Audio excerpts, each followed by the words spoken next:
हमारा विरोध है। डॉक्टर अमोल कोल्हे जी।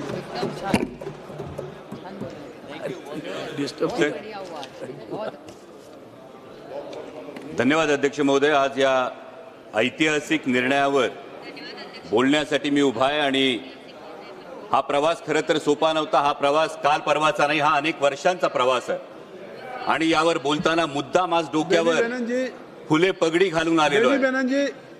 कारण जेव्हा देशात अमर सिंह जी ढोल गवार शूद्र नारी सब ताडन के अधिकारी हे ब्रह्मवाक्य मानलं जात होतं, त्याचं पालन होत होतं, त्यावेळी महिलांसाठी स्त्रियांसाठी शिक्षणाची दारं खुली करणारे जब कोई समाज सुधारणा असेल, उसके बीच से आप नहीं जाएंगे। समाज सुधारणा असेल, स्त्री सुधारणा असेल, स्त्री शिक्षण अभी भी मैं सभी सदस्यों से एक मिनट सभी माननीय सदस्यों से कहना चाहता हूं कि जब कोई माननीय सदस्य अगर बोल रहे हैं उनके और चेयर के बीच से क्रॉस करके मत जाएं।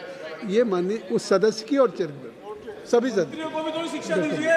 धन्यवाद अध्यक्ष महोदय। आज या ऐतिहासिक क्षणी बोलताना मुद्दाम डोक्यावर फुले पगडी घालून उभा आहे बोलायला। कारण जेव्हा या देशामध्ये ढोल गवार शूद्र पशु नारी सब ताडन के अधिकारी हे ब्रह्मवाक्य मानलं जात होतं, त्याचं पालन होत होतं, तेव्हा स्त्री स्वातंत्र्याचा स्त्री शिक्षणाचा पुरस्कार करणारे पहिले समाज सुधारक कोण होते तर ते महात्मा ज्योतिराव फुले होते। जेव्हा पूर्ण चेहरा झाकला जाईल असा घुंगट ओढून चूल आणि मूल यापर्यंतच महिलेला राखून ठेवलं जात होतं, तिला बंधनात ठेवलं जात होतं, माणूस म्हणून सुद्धा जगण्याचा अधिकार नाकारला जात होता, तेव्हा ज्यांनी उंबरठा ओलांडला, शेणगारा सोसला, पण स्त्रीला अक्षरांची ओळख करून दिली, तिला तिच्या स्त्रीत्वाची जाणीव करून दिली, त्या क्रांतिज्योती सावित्रीबाई फुले, या फुले दाम्पत्याचं फार मोठं योगदान या संपूर्ण प्रवासात आहे। आणि आज नारी शक्ती वंदन अधिनियमाच्या अंमलबजावणीची चर्चा करत असताना महात्मा ज्योतिराव फुले आणि क्रांतिज्योती सावित्रीबाई फुले यांना अभिवादन करणं आपणा सर्वांचं कर्तव्य आहे। आणि त्याच वेळी त्यांच्या द्विजन्म शताब्दी वर्षातही अजूनही त्यांना भारतरत्न पुरस्कार आपण देऊ शकलो नाही, हे देशाचं दुर्दैव आहे। अध्यक्ष महोदय, महात्मा ज्योतिराव फुले तथागत भगवान गौतम बुद्ध आणि संत कबीर यांना गुरुस्थानी मानणाऱ्या डॉक्टर बाबासाहेब आंबेडकरांनी जे इंग्लंड अमेरिकेला जमलं नाही ना ते करून दाखवलं। संविधानाच्या अंमलबजावणीपासून पहिल्या दिवसापासून हा महिलांना मतदानाचा अधिकार दिला आणि ही नररत्न ज्या महाराष्ट्रात जन्मली त्या महाराष्ट्राचा मी मावळा आहे। या महाराष्ट्रात एक फार मोठा मातृत्वाचा, नेतृत्वाचा आणि कर्तृत्वाचा वसाडी वारसा आहे। जो मातृत्वाचा वसाडी वारसा आहे तो राष्ट्रमाता जिजाऊ माँसाहेबांचा आहे, कर्तृत्वाचा वसाडी वारसा क्रांतिज्योती सावित्रीबाई फुल्यांचा आणि नेतृत्वाचा वसाडी वारसा पुण्यश्लोक अहिल्याबाई होळकरांचा आहे। आणि त्यामुळे या महिला आरक्षण विधेयकाला विरोध असण्याचं काही कारणच उद्भवत नाही। इतकंच नाही अध्यक्ष महोदय, तर देशात पहिल्यांदा स्थानिक स्वराज्य संस्थांमध्ये 33% महिला आरक्षण देणारं राज्य हे महाराष्ट्र होतं आणि तेव्हाचे मुख्यमंत्री होते आदरणीय शरदचंद्रजी पवार साहेब। देशाला पहिलं महिला धोरण देणारे, संरक्षण दलात महिलांना नोकरीची संधी देणारे, वडिलोपार्जित संपत्तीमध्ये सुद्धा महिलांना वाटा देणारे आदरणीय शरदचंद्रजी पवार साहेब होते। आणि त्यामुळे या महिला आरक्षण विधेयकाला विरोध करण्याचा मुळीच प्रश्न नाही। आणि जर कोणी म्हणत असेल की कुणाला वाटत असेल की हे करून आपण उपकार करतो, तर त्यांना एवढंच सांगू इच्छितो की उपकार आपण करत नाही आहोत, तर त्या मातेनं आपल्याला जन्म दिला आणि हे जग बघण्याची संधी दिली, हा तिचा आपल्यावर उपकार आहे। पण अध्यक्ष महोदय, एक अंतर्मुख होऊन मात्र विचार करावा लागतो की एकीकडे आपण नारी शक्ती वंदन विधेयकाच्या अंमलबजावणीची चर्चा करतो आणि त्याच वेळी आपल्याच देशामध्ये बेटी बचाव बेटी पढाव हे अभियान राबवावं लागतं।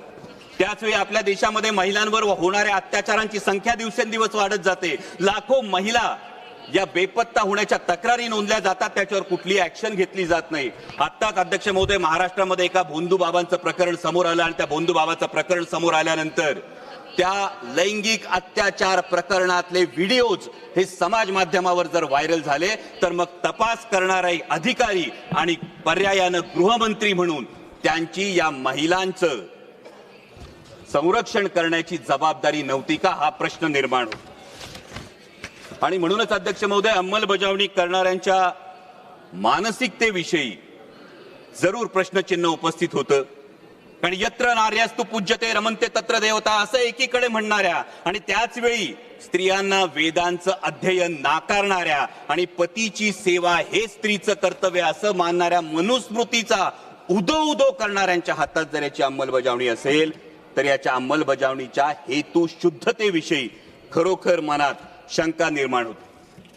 कारण अध्यक्ष महोदय, खरं तर जसं मगाशी माझे सहकारी अरविंदजी सावंत यांनी म्हटलं त्या पद्धतीनं संपूर्ण विरोधी पक्षाचं हेच मत होतं की नारी शक्ती वंदन विधेयक हे 2024लाच लागू करा, द्या आमच्या बहिणींना हक्काचा अधिकार, द्या आमच्या बहिणींना या पार्लमेंटमध्ये आणि विधानसभेमध्ये प्रतिनिधित्व.